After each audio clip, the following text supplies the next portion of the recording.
Praise God. Purihin po ang ating pong Panginoon. Hallelujah.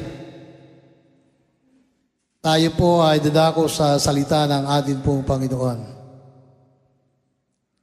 Tayo po ay may mga Biblia. Balikan po natin ang aklat po ng Lucas. Hallelujah. Luke chapter 10.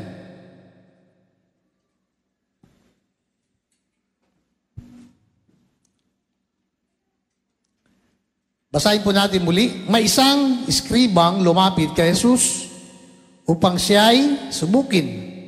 Guro, aniya, ano ang dapat kong gawin upang magkamit ng buhay na walang hanggan? Sumagot si Jesus, ano ang nakasulat sa kasulatan? Ano sa kautusan? Ano ang nababasa mo roon?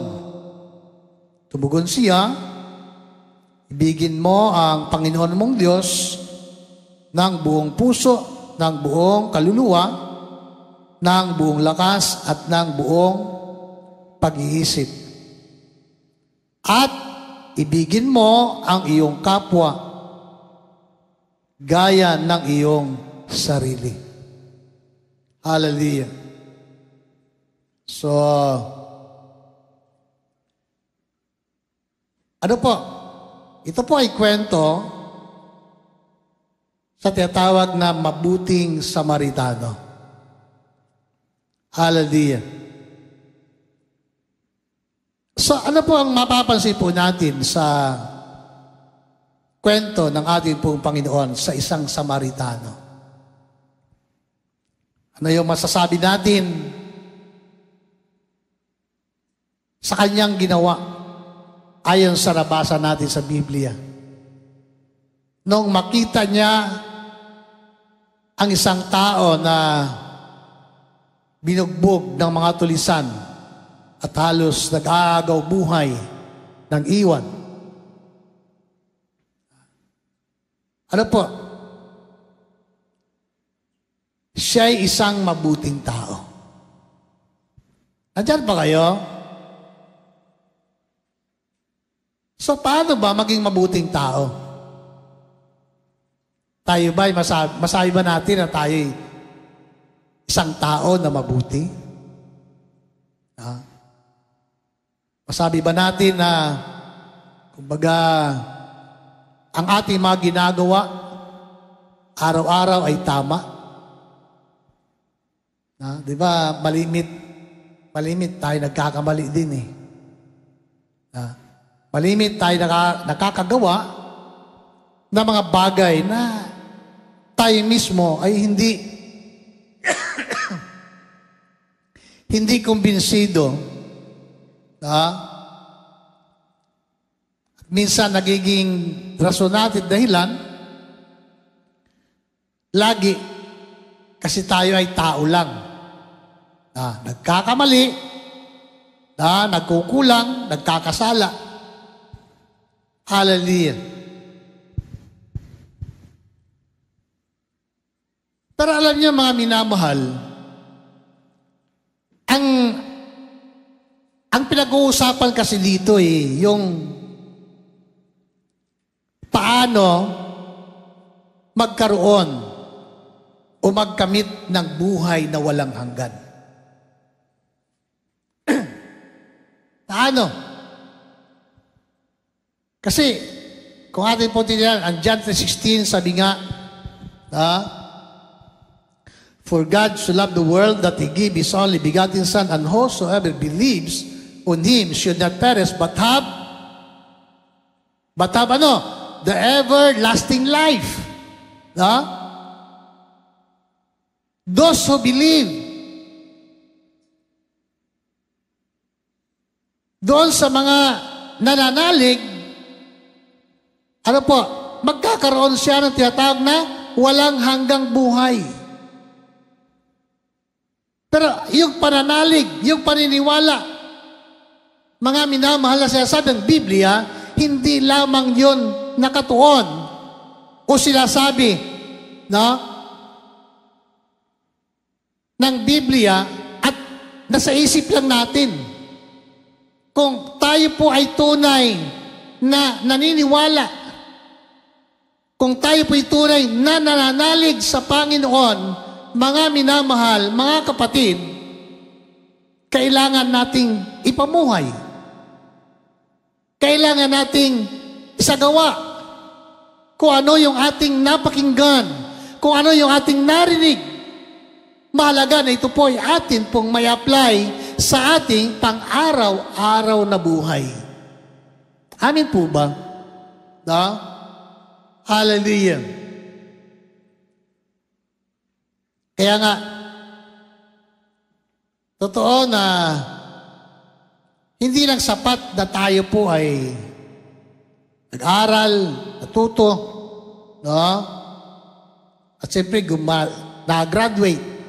Nagabi nandun po kami sa graduation ni Andrew. No? Isa po sa nabanggit nung isa po sa mga nagsalita na dating estudyante na naging instructor na rin doon sa kolehiyo sa San Mateo, na hindi lang sapat na natuto at graduate. Na? Ang importante doon, paano mo isabuhay at i-apply kung ano yung natutunan mo. Na? Lalo na bilang isang tao. Amin po ba? Siyempre, pag nag-aaral ka, natapos ka ng 4 na taon sa kolehiyo, na? Siyempre, may profession ka na. Ang tawag sa iyo ay professional. Ngayon, paano tayo kumilos? Ang taong may profesyon, paano kumilos, paano magsalita, at paano mamuhay. Hindi pwedeng may profession ka, na, pero yung pamumuhay mo ay hindi umaakma sa iyong pagkatao. Andyan pa kayo? Amin po ba? Diba? Nakikita tayo ng mga professional na tao. Paano sila kumilos, paano sila magsalita. Siyempre, ang taong professional, pinapahalagahan nila kung ano yung pagkatao nila, kung ano yung profession nila. Amen? Nakita na kayo ng guro na magaling magturo, pero lasinggero. Di ba maraming ganyan na professional? Paglasing na, ay kung ano na sinasabi. No? At kung ano na ang kanyang ginagawa. Hallelujah. Kaya kahit na siya ay professional, kahit siya ay guro, yung respeto ng tao ay nababawasan sa kanya. Hallelujah. Kaya nga mga minamahal, importante paano tayo maging mabuting tao. Higit sa lahat, maging mabuting Kristiyano. Amen. Hallelujah. Nakita po natin mga minamahal na binabanggit dito na sabi ng Bible, may isang iskriba na lumapit kay Jesus. Alam natin na mga iskriba ay walang pinagkaiba sa mga Pariseo. Tama ba? Walang pinagkaiba. Ang mga iskriba at Pariseo, sila yung mga tao na, kumbaga, marurunong, pero sila yung mga tao na hipokrito. Mga taong mapagpaimbabaw. Hallelujah. Na ang tingin nila sa kanilang sarili, lagi silang tama, Ha? Ang tingin sa kalang sarili, sila ay mga matuwid. Na? At nakakahigit sa marami, sa iba. At ang gusto nila lagi ay yung makuha nila yung respeto. Sila ay yukuran ng iba. Na? Laging mataas ang tingin ng iba. Kaya nga, sa panahon ng ating pong Panginoon, talagang, no, ang ginawa ni Jesus, talagang tinuligsa sila, kayo mga eskriba, kayo mga pariseyo, mga mapagpaimbabaw. Hallelujah. Mapagmataas. Kaya nga, ang ating Panginoon ay hindi nakaligtas sa mga pariseyo at eskriba. Hallelujah. Kaya nga, kung nagtanong ang eskribang ito sa atin pong Panginoon, ang kanyang motibo ay para subukin si Jesus kung ano ang kanyang magiging katugunan at kasagutan sa kanyang tanong. Pero ang tanong na ito ay alam na niya kung ano ang sagot. Hallelujah. Diba? Sa tanong niya, ano ang dapat niyang gawin upang magkamit ng buhay na walang hanggan?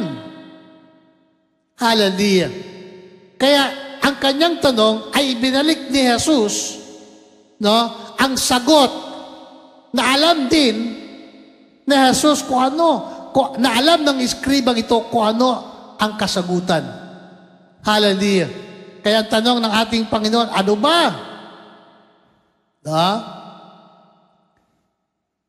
Ang nakasulat sa kautusan. Ano ba ang nababasa mo roon? Hallelujah. Ano po?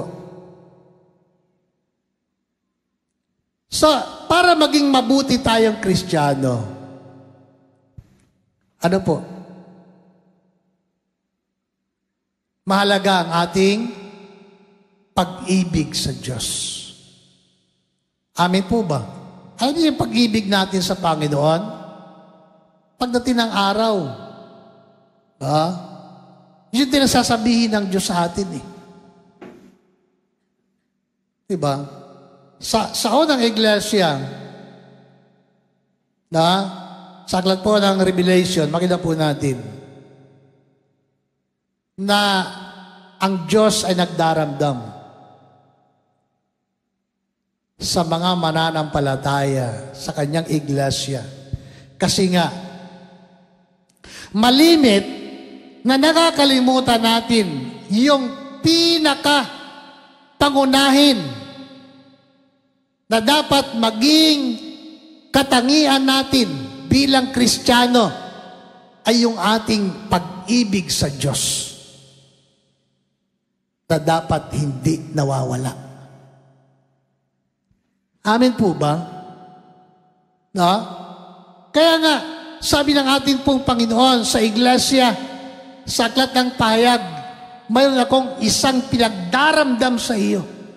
Hindi mo na ako mahal katulad ng dati. Kapatid, kamusta ang ating pagmamahal kay Lord? Mahal pa ba natin si Lord? O iba na yung minamahal natin?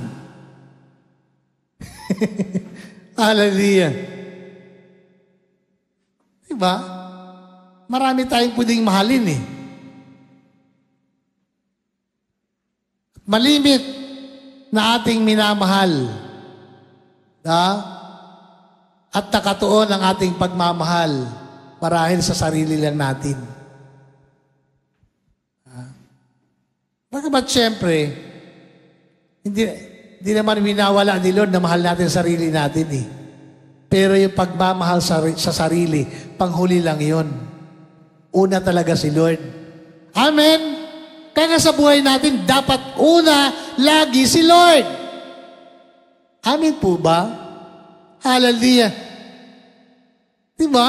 Kasi nga, pagdating ng panahon, baka ibalik sa atin ni Lord. Anak, alam mo, nagdaramdam ako sa iyo. Mahirap pag nagdamdam si Lord sa atin. Amin po ba? Kahit sa relasyon ng pamilya, ng mag-asawa, pag nagdamdam ang isa, mahirap mo i-repair yan. Unless, kung si Lord ang gumawa ng himala at paraan, madali lang. Pero kung sa makatao na kaisipan, sa makataong damdamin, mahirap. Kaya nga, huwag nating hayaan na magdamdam ang ating kasama sa buhay. Amen? Pag isang araw, sabihin ng iyong asawa, alam mo, talagang, di ko lang masabi-sabi, talagang masabaan ang loob ko sa iyo eh.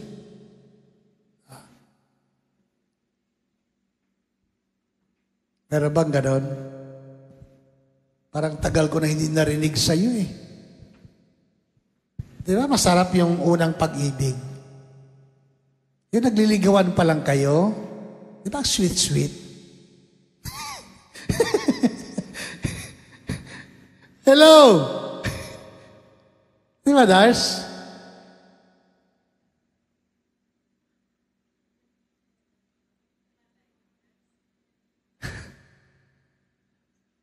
Siya ditong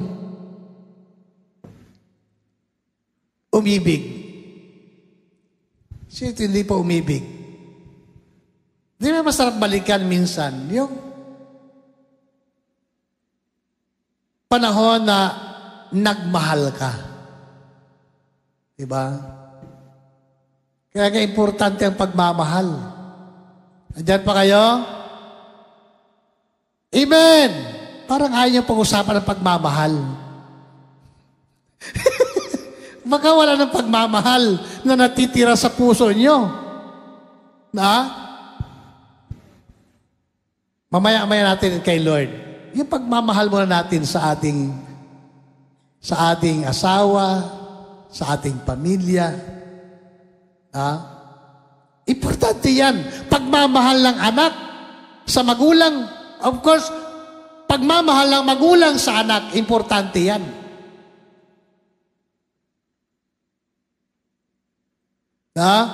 Para malaman natin at makita natin gaano kahalaga ang pagmamahal na ito. Kasi kung ang pag-ibig at ang pagmamahal na ito ay mawala sa buhay natin, hallelujah, paano tayo maging mabuting Kristiyano pagdating ng panahon? Diba? Kung sakali, sa mga kabataan nandito ngayon at maging magulang, paano natin mahalin ang ating pamilya, ang ating mga anak?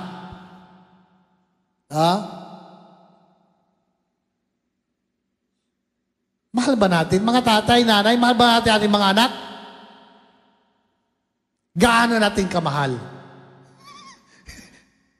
Gaano natin kamahal? Alam niyo yun, mga minamahal, kumbaga, wala namang pinagkaiba yan sa sa inahing manok. Ang inahing manok, talaga makita natin gaano ka mahal yung kanyang mga inakay, yung mga sisiw. Pagka may lawin, talaga, kukubiran niya ng kanyang pakpak. Diba? At yung mga sisiw, alam ng sisiw eh. Kasi may instinct sila eh. Pagka mayroong danger na papalapit, alam ng mga sisiw. Talagang kukubli sila. Tatakbo doon sa inakay at yung inahin naman, lulukuban niya ng kanyang pakpak yung kanyang mga sisiw. So, doon nakakatiyak, at nakakadama ng pag-ibig, pagmamahal, at pagkalinga, yung mga sisiw, pagka nandun sila sa ilalim ng pakpak ng kanilang nanay. Diba? So, pagka mayroong parating na lawin, yung mga sisip-sisip sa taas eh. Diba? Hallelujah. Kaya nga, mga minamahal, mahalaga yung pagmamahal natin, pag-ibig natin sa ating pamilya, sa ating asawa.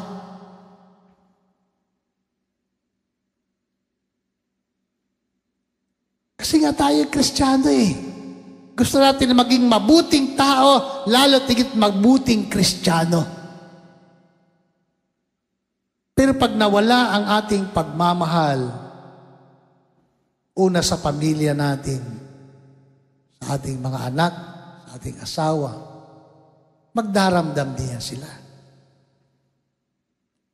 Amen? Gusto ba natin na ang ating mga anak magdamdam sa atin?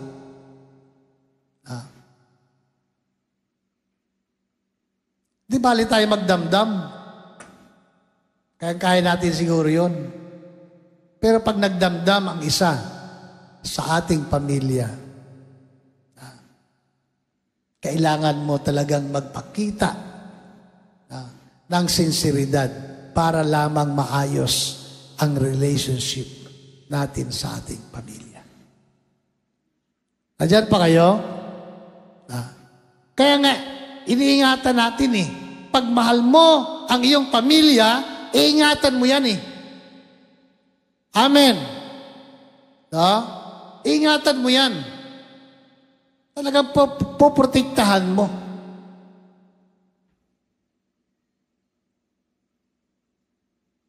Yung pamilya mo. Kasi pamilya mo yan eh. Amen po ba? Hallelujah. Kaya nga,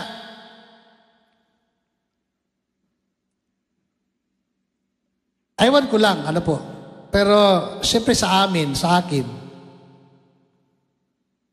kahit na yung aking mga anak ay binata at dalaga na, kumbaga, yung protection namin sa kanila, ginagawa namin. Pag wala ang isa sa bahay, saan kaya? Kaya hinahanap ba natin? Amen? Di ba natural naman yon?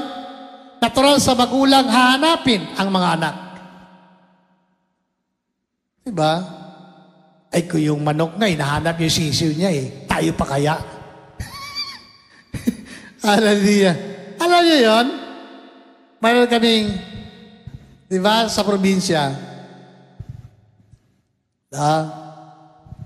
pagka meron tayong mga alaga, hayop, manok, iniimis natin.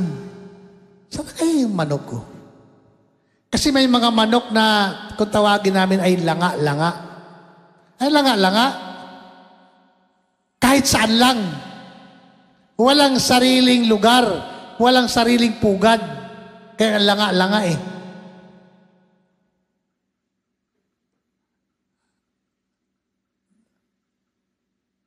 May bang Kristiyano langa-langa?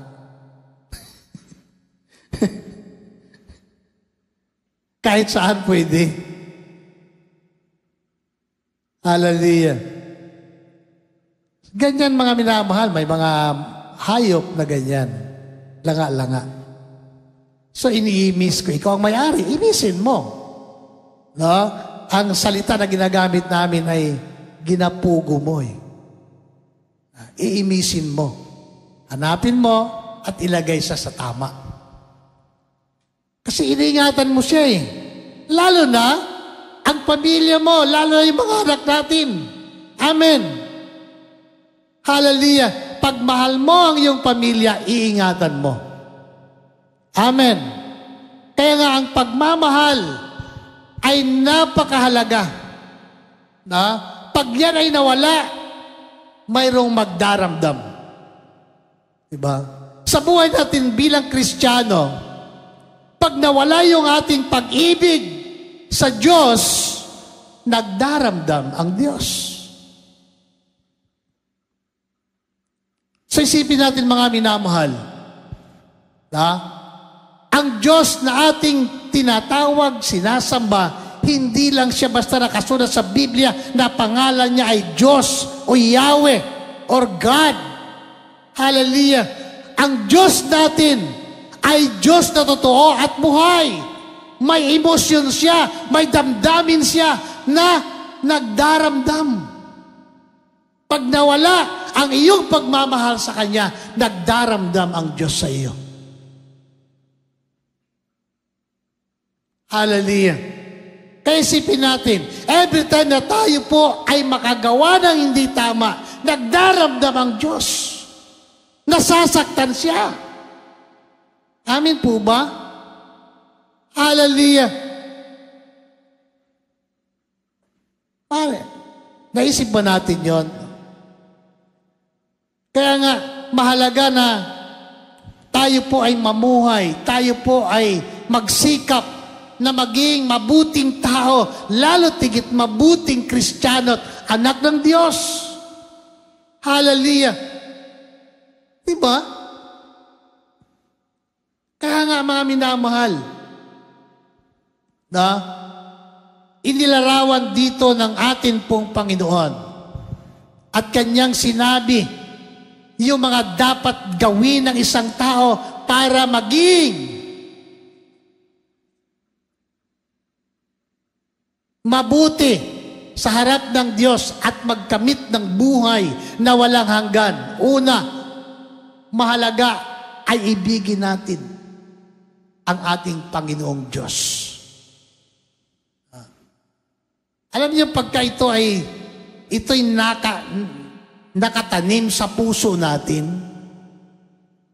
yung pagmamahal natin sa Diyos, kaya natin maging mabuting Kristiyano. Kaya nating maging mabuting tao.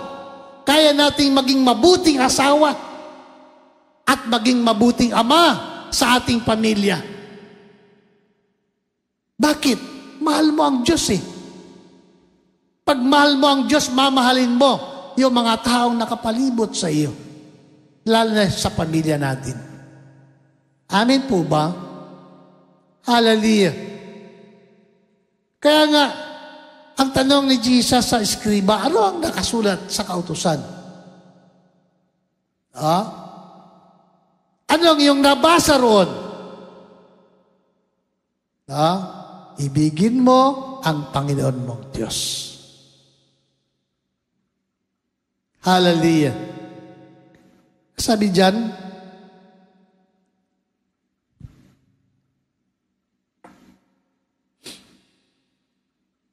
ibigin mo ang Panginoon mong Diyos ng buong puso,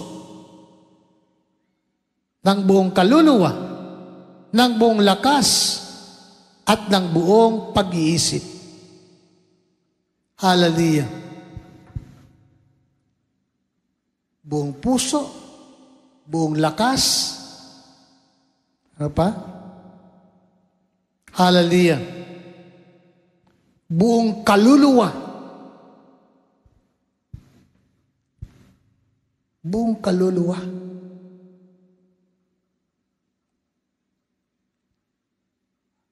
Mga minamahal, kaya nga,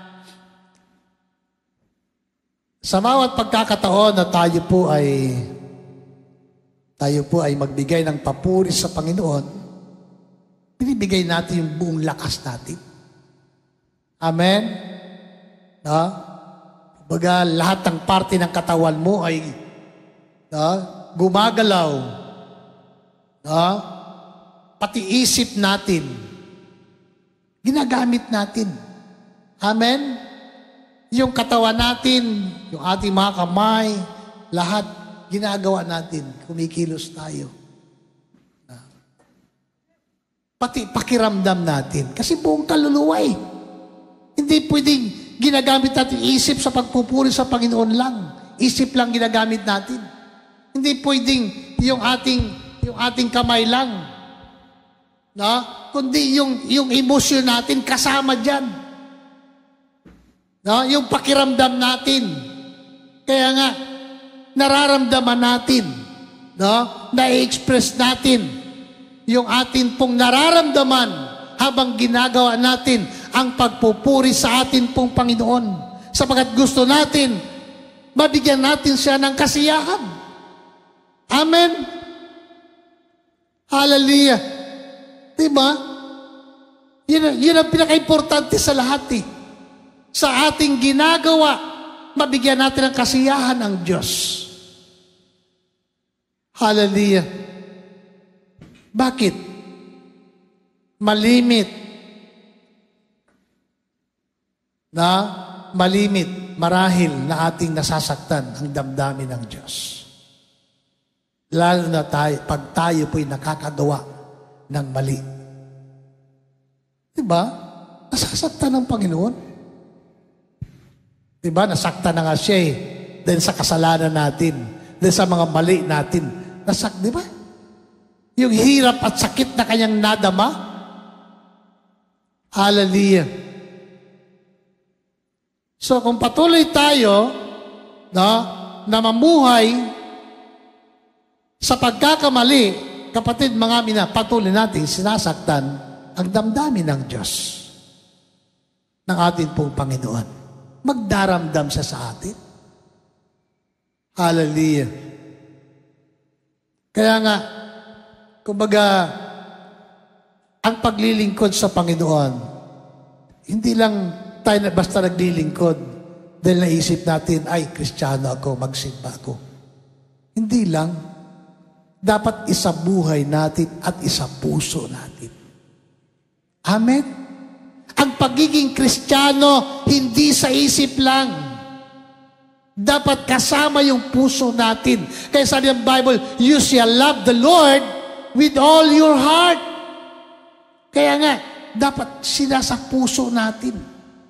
Hallelujah. Kapatid, mga minamahal, kahit ano pa ang hadlang sa ating harapan, pagmahal mo si Lord, hindi ka mapipigilan ng mga bagay na yan. Amen? Bakit? Nag-uumapang yung pagmamahal sa atin pong Panginoon. Amen? Diba? Hallelujah. Hindi yung kaunting sipon lang, kaunting lagnat lang. Ay, ayoko magsimba. Pakiramdam ko para bagang kaunting sipon lang, naglala ka agad eh. Nandiyan pa kayo? Ay, sakit ang aking katawan eh. Pagod baga ako. Kaya, sa sunod na siguro ko magsimba.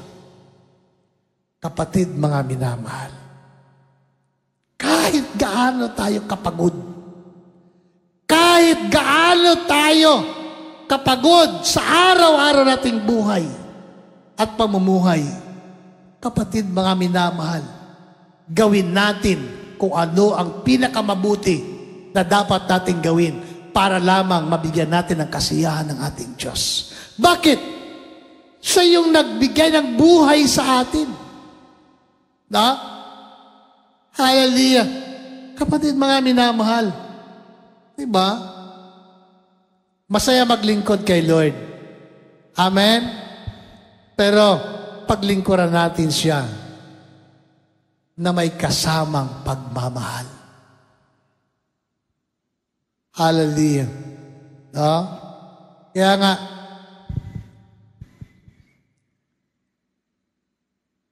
tingnan natin yung mga iskriba. Bagamat alam nila yung kautusan. Nababasa nila ang kautusan. Pero, alam ni Lord, wala silang pagmamahal. Wala silang pag-ibig. Diba? Kasi nga, sabi ng nung sabihin ni Jesus sa kanya, ano ang sinasabi sa kautusan? Ano ang nababasa mo roon? Tagagad, sumagot siya. Ibigin mo ang Panginoon mong Diyos. Buong puso, buong kaluluwa, buong lakas, buong isip. Alam na alam nila. Hallelujah. Kapatid, mga minamahal, so tayo po ay mga anak ng Diyos. Hindi tayo eskriba, hindi tayo pariseyo. Tama? Amen. Tayo po'y mga Kristiyano. Tayo mga believers in Christ. Amen. Hallelujah. Pero sabi nga ng Bible, hindi lang sapat na tayo po ay dapat nananalig sa Kanya. Ang importante, ipinamumuhay natin kung ano ang ating napapakinggan. Hallelujah. Yan ang pinaka-importante sa lahat. Hallelujah. Glory, glory to God. Kaya nga, sabi diyan, tama ang sagot mo. Wika ni Jesus, gawin mo iyan at mabubuhay ka. Yung sagot niya, tama. Para anong kasunod na salita ng ating Panginoon? Na sinabi niya sa eskriba, gawin mo iyan. Hindi lang sapat na nasa isip niya, sa ulo niya. Kaya nga, hindi sapat na marami tayong sa ulo sa Biblia, sa ulong talata sa Biblia, kung hindi na naman natin ipinamumuhay, lahat ng iyon ay nababaliwala. Amen? Lahat yun ay nawawala. Ang importante kasi, kung ano yung ipinamumuhay natin. Na nakikita ng iba. Hallelujah. Kaya nga sabi ni Lord sa kanya, tama ang sagot mo. Hallelujah. Pero, binigyang diin ni Jesus sa kanya, gawin mo. Hallelujah. At mabubuhay ka. Gawin mo iyan at mabubuhay ka. Hallelujah.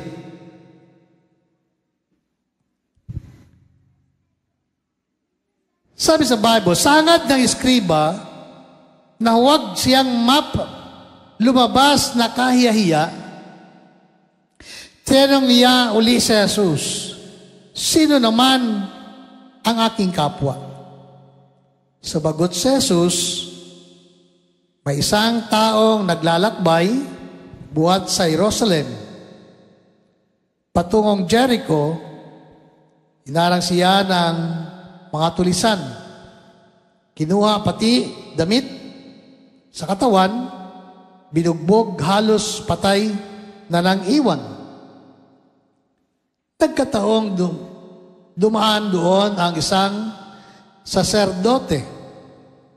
Pagkakita sa taong nakahandusay, siya'y lumihis at nagpatuloy sa kanyang lakad. Dumaan din ang isang Levita. Ngunit, tinignan lamang niya ito at nagpatuloy ng kanyang lakad. Ngunit, may isang Samaritanong naglalakbay, naparaan doon, nakita niya ang hinarang at siya'y nahabag. Hallelujah. Lumapit siya, binuhusan ng langis at alak ang mga sugat nito at tinalian, saka isinakay ang tao sa kanyang sinasakyang hayop, dinala sa bahay panuluyan at inalagaan doon. Kinabukasan, dumukot siya ng 2 denaryo, ibinigay sa may-ari ng bahay panuluyan at sinabi, alagaan mo siya at kung magkano man ang kakulangan niyan, babayaran ko sa aking pagbabalik. Hallelujah. Sino nga ngayon sa palagay mo ang nagpakita ng kanyang pakikipagkapwa sa taong hinarang ng mga tulisan? Tanong ni Jesus. Ang nagpakita ng habag sa kanya. Tugon ng iskriba. Sinabi sa kanya ni Jesus, humayo ka't gayon din ang gawin mo. Hallelujah. Di ba? Napakaliwanag naman. Kasi nga, yun yung kabuuan ng kautusan ng Diyos. No? Di ba? Yung pag-ibig sa Diyos at pag-ibig sa ating kapwa.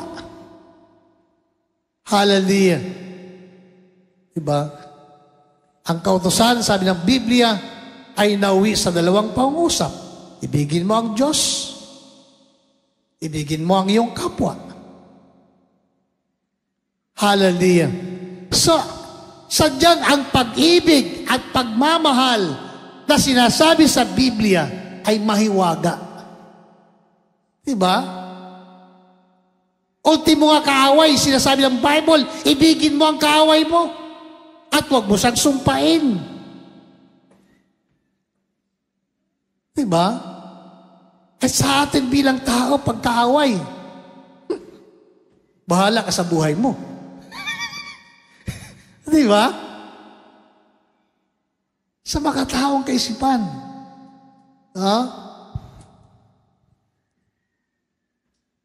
Kapatid, mga minamahal, kung atin pong titingnan, parang pagpakinggan mo madali lang, pero mahirap.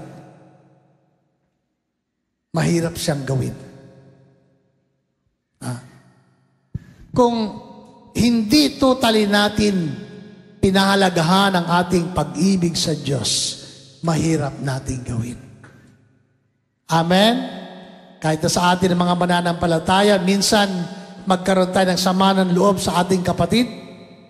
No? Kami sa aming kalagayan bilang pastor, magkaroon kami ng sama ng loob bilang mga pastor. No? Kung isipin natin bilang tao, kung wala ang ating pagmamahal sa Diyos, mahirap nating gawin ang tama. Diba? Mahirap. No? Mahirap. Lalo kung hindi tayo marunong kumilala ng ating pagkakamali. Pero, alam niyo mga minamahal, pagtutuon nating mahal ang Diyos at pinahalaga natin ang ating kalagayan bilang Kristiyano,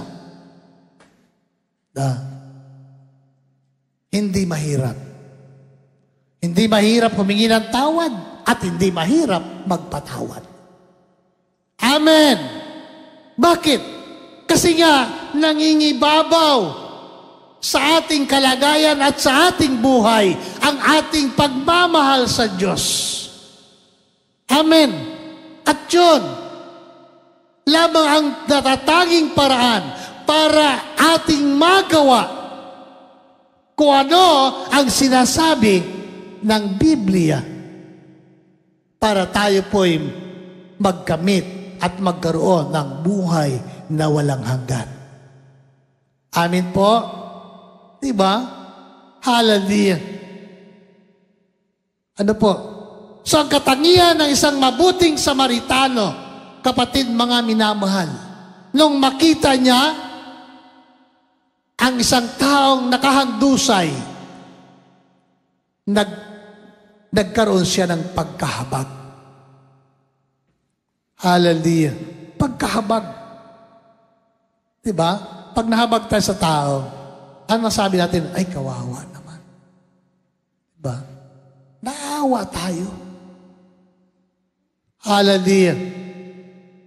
Tayo mga Pilipino, mga maawain tayo eh. Nandyan pa kayo?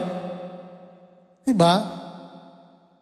Kumbaga, tayo mga Pilipino ay mga taong maawain. Kaya nga, pagka maraming nagpapalimos sa daan, binibigyan natin kasi naawa tayo eh. Mas mabuti ikaw maglimos kaysa ikaw limusan. Tama po? No? Hallelujah. Kaya nga, ang nadama ng Samaritano ito ay pagkahabag. So, yung pagkahabag niya sa isang taong hinarang at nakahadusay at halos mamamatay na, anong ginawa niya? Nilapitan niya. Pagkatapos na siya'y makalapit, anong ginawa niya? Tinalian niya ang mga sugat at binuhusan ng alak para linisin. Hindi pa sapat yun. Hallelujah. Ang ginawa ng Samaritanong ito, binuhat pa niya. At nung kanyang mabuhat, ang sabi ng Biblia, ikinarga niya sa kanyang sasakyang hayop. At pagkatapos, ay dinala niya sa bahay panuluyan. Diba? Ang ganda, no? Hallelujah. Diba? Kaya nga hindi lang sapat na naramdaman niya, kundi ginawa niya. In-apply niya kung ano yung naramdaman niya, isinagawa niya. Hallelujah. Kung ano yung nararapat. Tinalian ang mga sugat, binuhusan ng alak, binuhat, ikinarga sa kanyang sasakyan, at dinala sa bahay panuluyan. Ano sabi ng Bible? Inalagaan niya. Adyan pa kayo? Inalagaan niya. Ha? Kaya, alam niyo mga minamahal, sa totoo lang, lalo na, hindi naman yan kano-ano. Mahirap mag-alaga kung hindi mo kano-ano. Mahirap.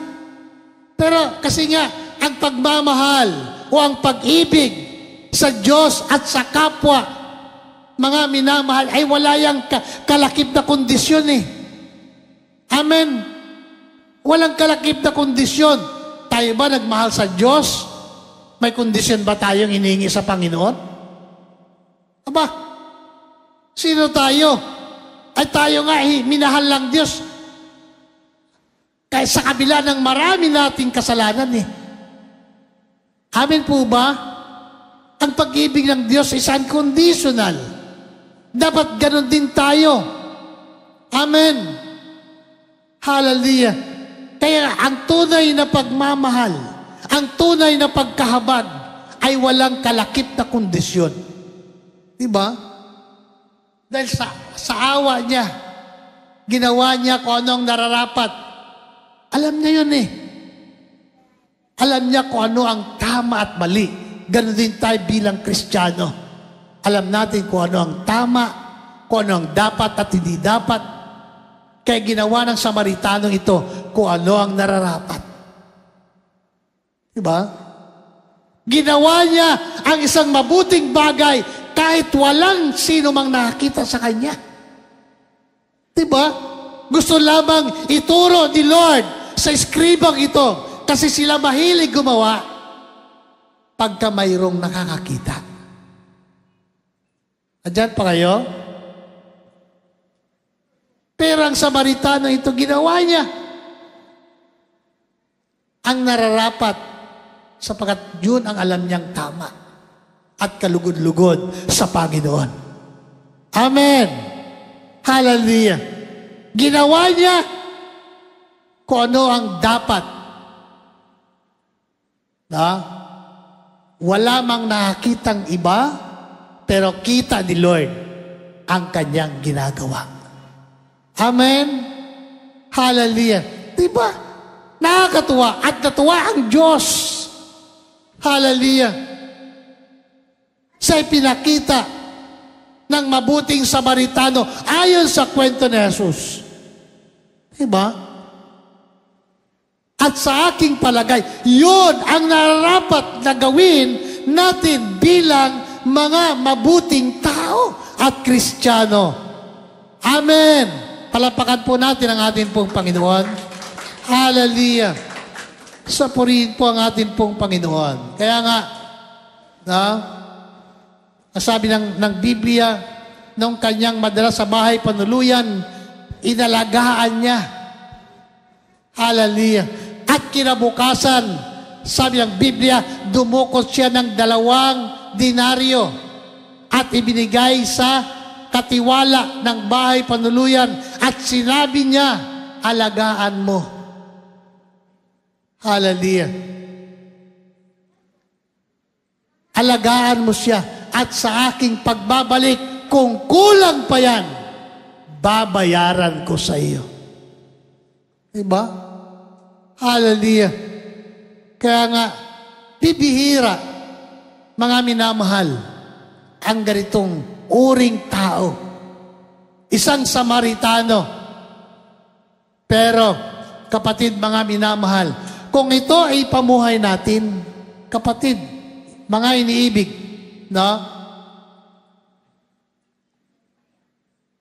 Tiyak tayo na darating ang panahon na yung buhay na walang hanggan na minimiti ng mga tao, lalo na ng mga Kristiyano, ay para sa iyo. Amen? Makakamta natin at ibibigay ng Diyos yan. Bakit? Pangako ni Lord yan sa mga mananampalataya.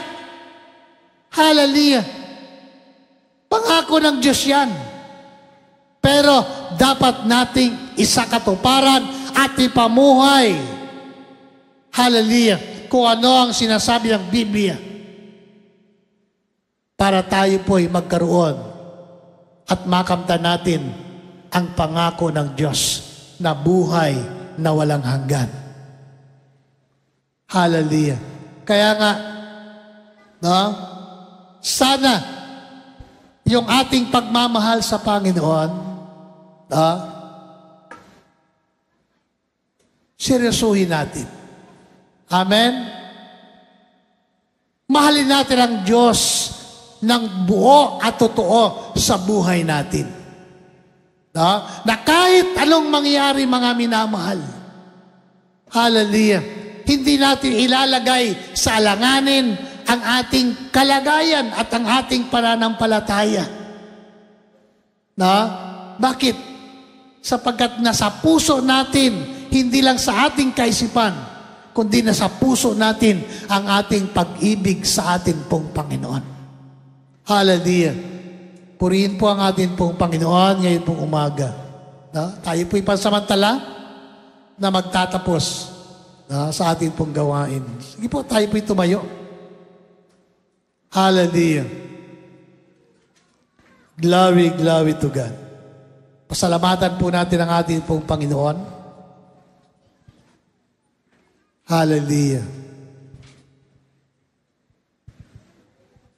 Purihin natin ang ating Diyos sa Kanyang kabutihan. Hallelujah. Glory, glory to God. Ang Diyos natin ay hindi lang mapagmahal. Ang Diyos natin ay napakabuting Diyos. Hallelujah. Glory, glory to God. Kay sarap alalahanin kabutihan ng Diyos. Hallelujah.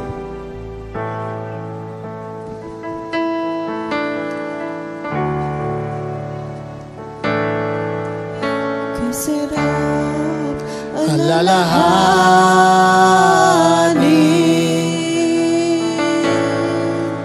kabutihan ng Diyos. Kay sarap alalahanin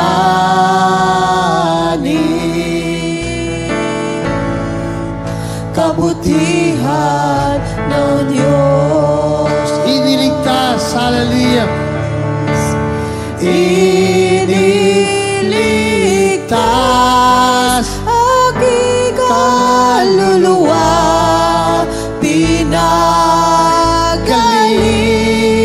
aking karamdaman, kay sarap alalahanin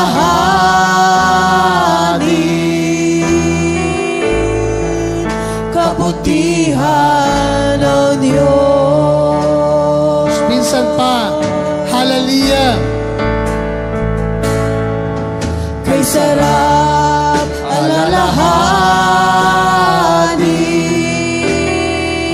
Glory to God. Hallelujah. Kabutihan ng Diyos.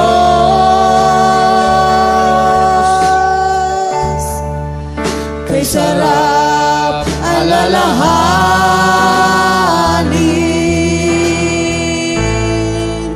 Kabutihan ng Diyos. Iniligtas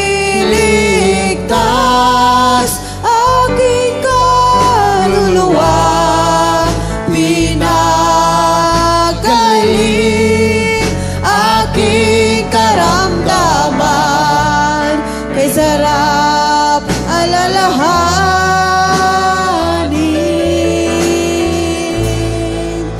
Kabutihan ng Diyos.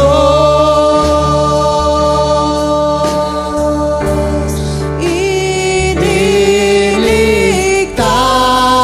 aking kaluluwa. Pinagaling aking karamdaman.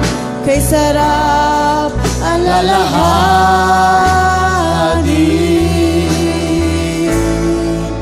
Kabutihan ng Diyos.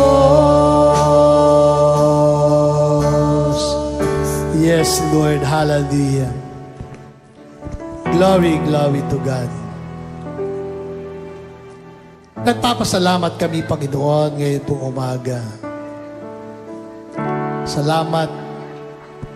Tunay nga po na Ikaw ang Diyos na unang nagmahal sa amin.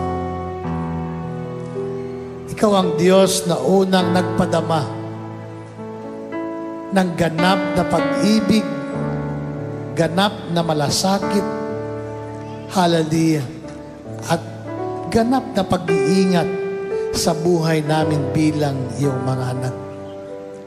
Lord, salamat. Patuloy dakilang Diyos na tulungan mo ang bawat isa po sa amin. Kami ay hindi lang maging mabuting tao, kundi higit sa lahat, maging mabuti kaming Kristiyano at mga anak mo. Hallelujah. Tulungan mo kami, Panginoon, na aming may sakatuparan ang iyong mga salita. Hallelujah. Lord, bawat sa po sa amin ay nangangarap na pagdating ng panahon, ang buhay na walang hanggan ay aming makamtan. Hallelujah. Kung ito man ay mangyari sa iyong muling pagbabalik, ito man ay maganap, Panginoon, na kami ay babalik sa inyo at kunin mo. Lord God, ang aming pong panalangin, habang kami ay buhay, habang kami ay narito sa lupa, hallelujah, Lord God, tulungan mo ang bawat isa na aming may sakatuparan at may apply sa aming pang-araw-araw na buhay kung ano ang sinasabi sa banal na kasulatan. Panginoon, hindi man madali, mahirap gawin, subalit alam namin, Panginoon, kung ang pag-ibig namin sa inyo ang mangibabaw, kung ang pagmamahal namin sa inyo, Panginoon, ang siyang amin pong ibinibigyan ng importansya sa aming buhay, Lord God, madali namin gawin at may sakatuparan ang mga bagay na ito. Panginoon, salamat sa bawat sa narito sa aming pong mga kapatiran. Tulungan mo kami, dakilang Diyos, na maipamuhay namin ang lahat ng mga bagay nito. Kalugdan mo ang buhay ng bawat isa at pagpalain mo, Panginoon, ang bawat iyong mga anak sa lugar nito. I-bless mo ang kanilang buhay. Ingatan mo, dakilang Diyos, ang aming po mga kapatiran. Lord God, salamat. Uwi po kami sa iyong mga tahanan na patuloy ng biyaya mo ay sumagana sa bawat isa. At ang iyong protection, Panginoon, ay sumagana sa buhay ng iyong mga anak. Mula sa paglabas namin sa lugar na ito, patuloy yung bakura, yung kapangyarihan at banal na dugo, ang buhay ng bawat bata, kabataan at mga magulang in the name of Jesus. At sinasaway namin ang lahat ng hadlang sa daraanan ng iyong mga anak. Lord, pagdating namin sa aming tahanan, maghari ang kapayapaan at pagmamahal sa bawat pamilya in the name of Jesus Christ. Bigyan mo ng malawak na pagkaunawa ang iyong mga anak. At patuloy, Panginoon, na bangsa po sa amin ay magsikap dakilang Diyos na maging kalugod-lugod kami sa inyo. Salamat po sa inamin, ibinabalik ang kapurihan at ang karangalan at ang kaluwalhatian ngayon pong umaga. Sa pangalan ni Jesus. Amen and Amen. Praise the Lord. Hallelujah. Glory, glory to God. Amen. Hallelujah. Ma,